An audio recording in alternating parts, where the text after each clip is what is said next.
सगळ्यांना good evening, शुभ संध्याकाळ. आणि संध्याकाळ म्हटलं की लागतात संध्याकाळच्या स्वयंपाकाचे वेळ. आणि आपल्याला आज मी तुमच्याबरोबर काही रेसिपी शेअर करणार नाहीये, तर एक छोटीशी ट्रिक शेअर करणार आहे. तर आपल्याला रोज लसूण लागतो. तर काही वेळेस काही चटणी करायची असेल किंवा काही रेसिपीज अशा असतात की त्याला लसूण जास्त प्रमाणात लागतो, तो पटकन सोलायचा कसा. कारण लसूण सोलायला थोडासा त्रास होतो, काही वेळेस ते साल पटकन निघत नाही. नाहीतर मी कालच लसूण आणला, हे बघा, या अशा जांभळ्या रंगाचा लसूण हा गावठी लसूण असतो. तर हे लसूण सोलताना काय होतं, कधी कधी हे मागचं जे असतं हे नखामध्ये घुसतं आणि हे नखात गेल्यामुळे नख दुखरी होतात आणि लसूण सोलायचा बहुतेकांना थोडंसं जीवावर येतं, म्हणजे थोडं किचकट काम वाटतं. तर पटकन लसूण कसा सोलायचा ही ट्रिक, एक छोटीशी ट्रिक तुमच्यावर शेअर करणार आहे. चला, हे बघा, आता मी हा लसूण घेतलेला आहे. आता हा लसूण सोलायचा कसा, हे रोज मोठं आपल्याला काम असतं, किचकट वाटतं, अवघड वाटतं. जास्त प्रमाणात लसूण कसा सोलायचा अशी एखादी सोपी, एकदम छान, पटकन होणारी ट्रिक तुमच्याबरोबर मी आज शेअर करणार आहे. चला चला आता मी गॅस लावते आणि लसूण पटकन कसा सोलायचा हे तुमच्याबरोबर शेअर करते. काय करायचं, अगदी सोपं आहे. हा लसूण मी घेतला, हे मागचं जे आहे ना याचं टोक, हे धरायचं आपल्या सांडशीमध्ये. सांडशीमध्ये धरल्यानंतर हा लसूण गॅसवरती अगदी थोड्या प्रमाणात गरम करायचा आहे, आपल्याला जाळायचा नाहीये. त्याला फक्त आस लागली पाहिजे आणि तो गरम व्हायला पाहिजे, एवढंच, की त्याची जी सालं आहेत ही पटापट मोकळी होतात. हे बघा, दाखवते मी तुम्हाला.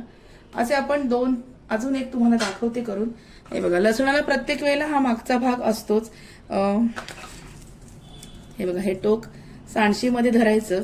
तुम्ही अशी पोळ्या करायची जी जाळी असते, फुलके करायची, त्याच्यावर ठेवलं तरी सुद्धा चालेल. हे बघा, हा जो आहे हा छान याच्यामध्ये गरम करून घ्यायचा आहे लसूण. हे बघा, मी आता छान चारही बाजूनी तो जरा थोडासा शेकला गेला पाहिजे. हे बघा, हा लसूण मी छान गरम करून घेतला आणि आता याची सालं कशी पटकन निघतील हे पण तुमच्याबरोबर शेअर करते. चला आता हा लसूण आपण छानसा गरम करून घेतला याच्या गॅसवरती चिमट्यामध्ये धरून. अजिबात फक्त त्याला थोडंसं भाजून घेतलंय. या भाजल्यामुळे आतल्या लसूणाची चव, काही टेस्ट बिघडणार नाही किंवा काहीही होणार नाहीये. आता हा लसूण आपण बघूया पटकन याचं साल कसं निघतंय ते. हे बघा, तुमच्या देखतच मी ही लसूणाची एक याच्यातली पाकळी काढते आणि हे बघा, आणि आपण याचं एक साल पटकन काढून घेऊया. अगदी इझिली याची सालं मोकळी होतात. हे बघा, हे बघा, दिसलं. आता परत मी तुम्हाला एक हे सोलून दाखवते. अगदी इझिली थोडंसं लसूण गरम केल्यानंतर हा जो लसूण आहे हा पटकन सोलला जातो. त्याचा नखालाही काही त्रास होत नाही, नखामध्ये त्याचं काही घुसत नाही. हे बघा, मी तुम्हाला 3 ते 4 पाकळ्या सोलून दाखवते आणि खूप सोपी ट्रिक आहे, मला खूप आवडली. अजिबात वेळ लागत नाही. दिसलं. अजून एकदा मी एक पाकळी तुमच्या बरोबर सोलून दाखवते. हे बघा, हा लसणाचा पुढचा भाग, हा मागचा भाग, पटकन तुम्ही हे याच्यामधून काढू शकता आणि लसणाचं साल हे पटकन मोकळं होते, अगदी अजिबात काहीही वेळ न लागता.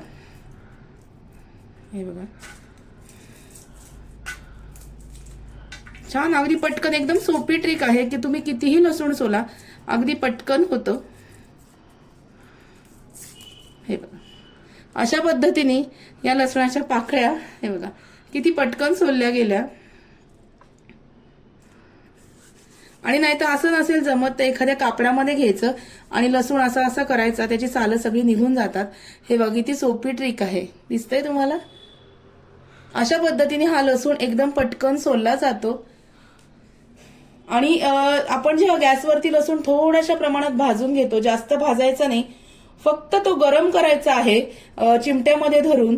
किंवा मग तुमच्याकडे फुलक्याची जाळी वगैरे, आपण ज्याच्यावर फुलके भाजतो ठेवून, ती जाळी असेल तर त्याच्यावर तुम्ही थोडासा लसूण गरम करून घ्या. थोडासा लसूण गार झाल्यानंतर, गार म्हणजे तो काही खूप जास्त त्याचा चटका बसतच नाही, थोडासा गरम करायचा आणि लगेच त्याची सालं काढायला घ्यायची. पटापट लसणाची सालं निघतात. आणि आजची ही छोटीशी ट्रिक तुम्हाला कशी वाटली मला नक्की कळवा. आणि आजचा छोटासा व्हिडिओ तुम्हाला जर आवडला असेल तर व्हिडिओला लाईक करा, शेअर करा आणि ट्रिक कशी वाटली हे पण कमेंट करा. चला, भेटूया अशाच नवीन व्हिडिओमध्ये उद्याला. तोपर्यंत स्वतःची काळजी घ्या. Bye bye.